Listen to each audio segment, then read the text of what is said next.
What is going on, CaneSport? Izubee Charles, joined by Stephen Wagner for another Inside Canes Recruiting podcast. Stephen, the countdown is over. It is finally here. Official visit weekend is underway down there in Coral Gables as they've begun hosting some of their top prospects in the 2026 class, making their way down to South Florida to check out what the Canes have to offer. And Stephen, it is a star-studded lineup with a handful of 5 stars and a bunch of Miami top targets. So we're going to jump right into the list. Headlining this official visit weekend, the first for Miami is 5-star wide receiver Tristan Keys, an LSU commit. This is going to be his third time down in Coral Gables this calendar year. And Steven, Miami's making a move on the number one wide receiver in the 2026 class. They already have the number one offensive tackle. Now they have their eyes set on the number one wide receiver. What do you think it's going to take for Miami this weekend to kind of move the needle in their favor to continue to chip away to potential land Tristan Keys? Well, I mean, the whole reason that Miami has been in this mix for Keys to begin with, honestly, has been Kevin Beard. I know, he's obviously been a guy who's a little bit polarizing on some of our message boards as far as saying, has he landed Miami caliber receivers, which he absolutely has. I don't understand how that's an argument. But now 2 years, Miami hasn't had a receiver drafted. But the job that he's done with Tristan Keys really is pretty remarkable. I think this is just one of these cases where, sometimes certain personalities just gravitate towards certain people. And I think that's kind of what's going on with Keys right now. I think Keys just has, a personality that, naturally kind of gravitates toward Kevin Beard a little bit. The Hurricanes are absolutely, making a very, very aggressive effort for Keys. Their offensive success last year has absolutely played a factor in helping kind of, generate a little bit of interest there. I definitely don't think that Miami would be in this mix if, Cam Ward and Shannon Dawson didn't have such an electric year last year offensively. And now Miami's able to come back to Keys and pitch to him, man, we're ready to run this thing back with Carson Beck this year and with overall what probably is going to be a better roster offensively. The offensive line should be better. The receivers collectively as a unit, we think should be better, or at least maybe a little bit more balanced. So, they're not unnecessarily over-reliant on one guy like Xavier Restrepo. Then they should have a really, really good running game to be able to kind of balance things out. Kevin Beard, I really do think is a huge reason why Tristan Keys is considering Miami to begin with. I think Miami really just needs to keep chipping away. I don't think that there's, one specific thing that the Hurricanes absolutely have to do if they're going to land Tristan Keys, but Miami's absolutely in this mix. We've kind of talked about them as a dark horse. I still think they're probably a little bit of a dark horse, but they're a dark horse that needs to be taken very, very seriously. If I'm LSU, I would not close my eyes on Miami. Yeah, 100% agree with you. And this has kind of been in the making for some time now. And I remember when I spoke with Keys this past December at the Under Armour All-American game. And, this is before there was any real buzz behind, him and Miami hadn't visited yet. And I kind of just, threw a question out there, said, hey, what's going on with you in Miami? Interest there? And then he named a few coaches, with Kevin Beard being one of them. And then obviously Pop Cooney and Donovan Varner. Pop Cooney's no longer with the program, but Varner is. And just hearing a player like that specifically name multiple staff members on a staff, that stuck out to me a little bit. And then Miami got him on campus twice this spring, which is absolutely massive. Once for the spring game and then once for another unofficial visit early in the spring. And when you talk to Tristan Keys, he mentioned, like you said, Miami's explosive offense, Shannon Dawson and those guys getting a lot of wide receivers involved in a lot of different ways. Even mentioned, Shannon Dawson's time with Tank Dell, who, a lot of kids now growing up are saying, hey, that was my favorite, wide receiver back in the day, which, Shannon Dawson coached at Houston. And another little tidbit with this too, Tristan Keys is also signed with Adidas. He's an Adidas athlete. Obviously, we know that Miami's an Adidas school. That may, play a little bit in the Hurricanes' favor. Obviously, that's not going to be the end-all, be-all, but that's just another little thing that, could potentially help Miami land that 5-star prospect, who's an absolutely amazing recruit on and off the field, and someone that I think if he does, eventually or potentially comes to Miami, will do excellent things. And, we've talked about it. Miami really hasn't landed that elite, obviously 5-star wide receiver yet. You brought in some really good guys, JoJo Trader, Joshua Moore, Dalen Upshaw, Malachi Tony, but you haven't got that 5-star guy. And I think Miami's, continuously chipping away at Tristan Keys. And I agree with you. I don't think this one weekend's going to, completely change everything, but I think it's going to be a huge opportunity for Miami to make a huge step forward in his recruitment. So going to be super excited to see what he has to say coming out that visit. moving on to the defensive side of the ball, another 5-star, Lamar Brown, considered one of the top athletes in the country. Some programs are recruiting him as an interior offensive lineman. Some are recruiting him as a defensive lineman. Miami wants him on the defensive side of the ball, and that's something that he wants to do at the collegiate level. He's a guy that visited this spring, and obviously he has Texas A&M, LSU, and Florida State as his top programs alongside Miami. But the Hurricanes are going to get the first crack at an official visit with Lamar Brown, the 5-star athlete out of Louisiana. Steven, how significant do you think it is that Miami's going to be that first program to host him? And just overall your thoughts on where things stand between the two sides? Well, I mean, I don't know if I'd necessarily say that it's really, really important that Miami is the first program to host him, but I do think it's really, really important that Miami just keep getting him back to campus as much as they possibly can. He visited Miami for the first time back in March whenever he came down for that Elite Junior Day. He also now he'll also be coming down this weekend for the second time in 3 months or something like that. Miami obviously understands, a kid like him who is, basically in LSU's backyard, at a school that has very, very strong historic ties to LSU.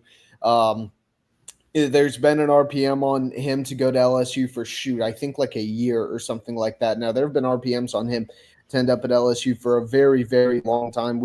I think a lot of us have kind of been assuming that he'd end up at LSU, but Miami absolutely knows that they want to keep swinging for the fences. They know that as long as, a window is open, which there absolutely is, that they want to keep swinging. They want to see if they can accomplish something.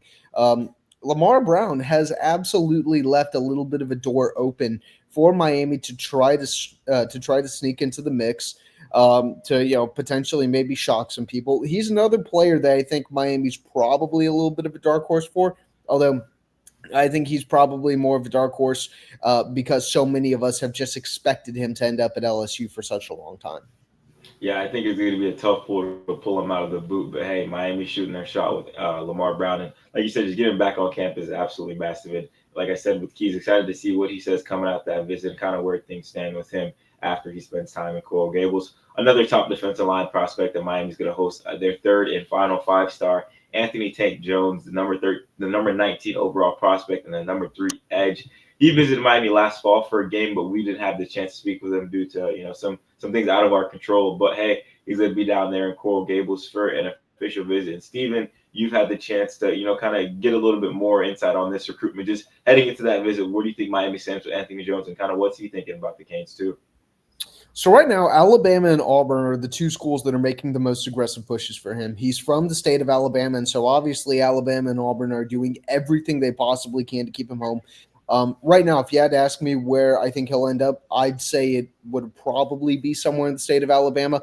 He's also got some SEC. He's got some other SEC schools pushing for him. I think Texas A&M's in that mix. I can't remember off the top of my head. But Jason Taylor has absolutely played a factor in Jones's interest in Miami. I really give Taylor a lot of props for helping Miami get their foot in the door with Anthony Jones to begin with. Although, kind of the thing that we've seen, kind of the thing we've been waiting on with Miami and Taylor has been, they've been able to get their foot in the door, but they haven't necessarily always been able to go ahead and close the deal. We know Miami and Jason Taylor were able to get their foot in the door with Colin Simmons 2 years ago. He ends up going to Texas. We know they got their foot in the door with Dylan Stewart. He ends up between Ohio State and South Carolina. So there have definitely been some high-end pass rushers that Miami has at least been able to get in the mix for, but still kind of waiting to see them, really close on one of those really, really consensus 5-star high-end prospects like Anthony Jones. Of course, Hayden Lowe did end up being a very, very, very good recruit. So did Marquise Lightfoot. But they didn't become 5 stars until the final rankings update. We're talking now about, going after one of these guys who has been, one of the consensus top blue chip edge pass rushers in the country, really since, they started ranking the 2026 cycle. So now it's, can Miami get out in front and really capture momentum early for someone that has been a major, major national recruit? Yeah, like you mentioned, getting their foot in the door, and I know the Canes can hopefully kick the door down, and like you said, land one of these elite defensive end prospects, and a lot of big time talent going to be down there in Coral Gables this weekend. As we just talked about, the 3 5 stars that are going to be in the building, but in total there'll be 17 guys. We're going to run through that list real quick. So along with those 3 5 stars, is going to be 4 star running back Derek Cooper, 4 star cornerback Chauncey Cannon, 4 star wide receiver Messiah Hampton, 4 star cornerback Samari Matthews, 4 star defensive lineman Keyshawn Stansel, 4 star corner Brody Jennings, 4 star edge Daniel Norman, 4 star wide receiver Samari Wingo, 4 star linebacker Malik Morris, 4 star Miami commit Camden Portis, 4 star safety slash linebacker Tamarian Watkins, 4 star defensive lineman Anthony Kennedy, 3 star athlete slash tight end Zachary Turner, and then unranked edge DeAnthony Lafayette out of Lake Nona, who's a guy that the Miami Hurricanes really like, and I don't think he's going to be unranked for very long. But Steven, with me just running through those, next group of 14 guys, what are some names that, really popped out to you that you're intrigued to kind of pick their brain with and see where they stand after this weekend? Yeah, I'm kind of curious to see Zach Turner again. He's a little bit of a smaller. He's a really explosive, athletic flex tight end from Duncanville, Texas. So has played against a very, very high level of competition. Has definitely played under a ton of bright lights. Has been very, very productive at Duncanville, which is obviously one of the state of Texas, if not the country's top high school football programs. It's one of those schools that really is right up there with a St. Thomas Aquinas, a Bishop Gorman, a Mater Dei, one of those types of programs. So really curious to see what ends up happening there.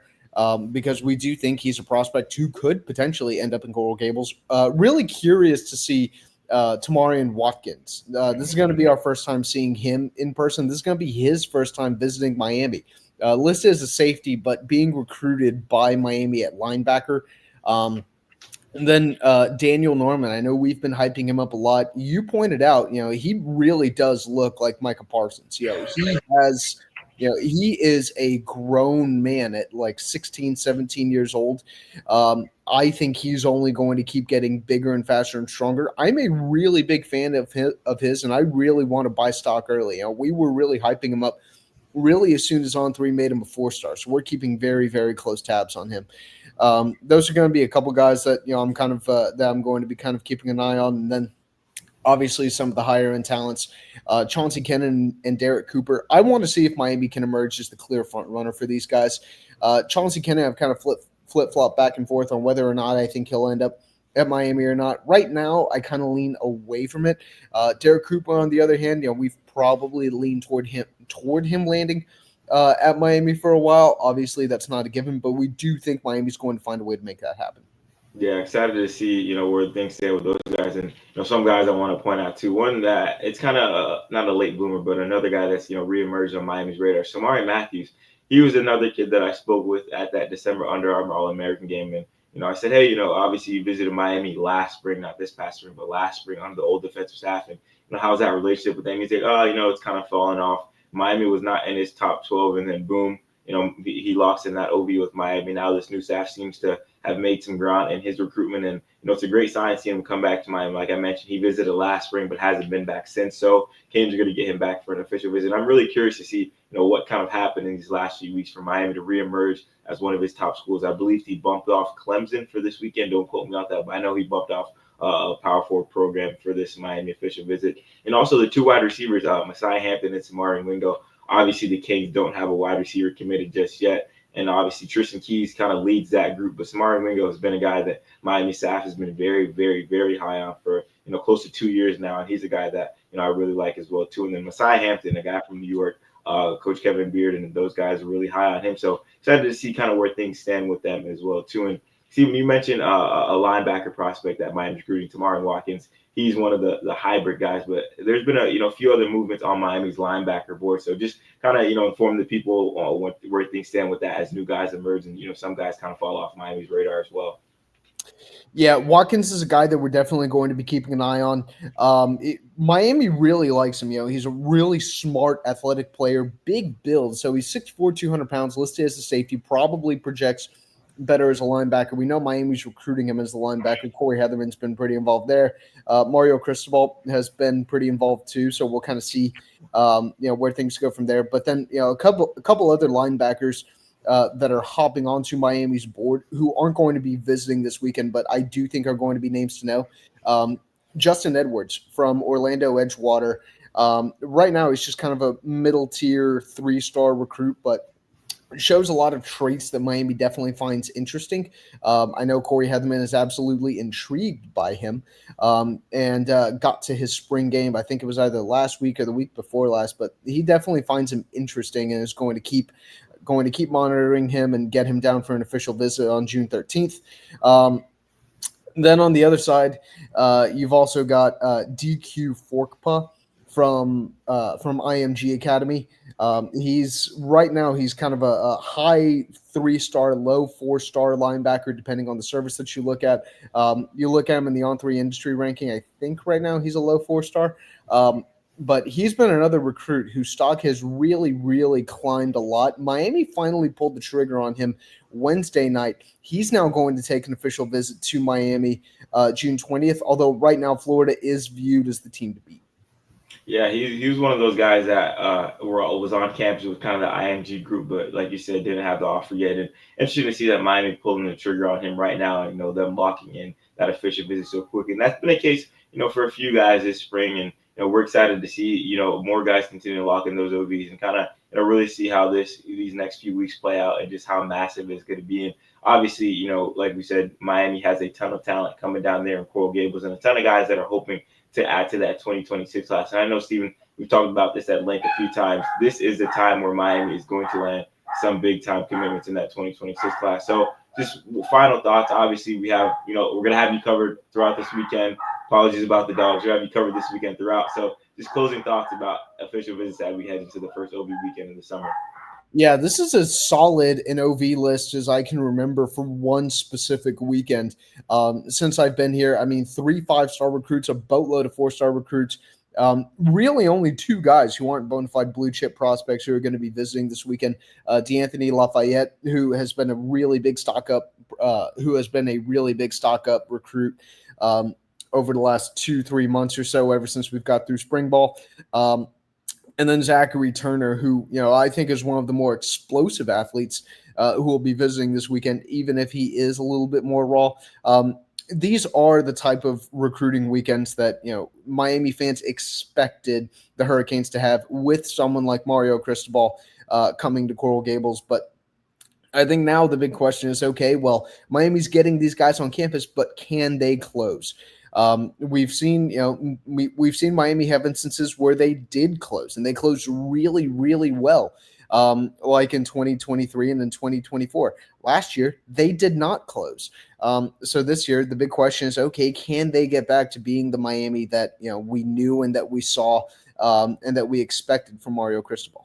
Yeah, going to be excited to see if, like you said, can Mario put on those loafers and close some big-time recruits. Going to have 3 5-stars on campus. That doesn't happen very often. And Miami's in a great spot with a lot of these guys. Let's see if they can move the needle and get to the finish line with them as well. So make sure to leave a big like on this video if you haven't already. If you're not subscribed to CaneSport, make sure to do that and head to our website as well to join our growing community of Canes fans, where we have a lot of football coverage, baseball, basketball, and everything in between. So for Stephen Wagner, I'm Izubee Charles. Thank you all for watching. Have a great rest of your day.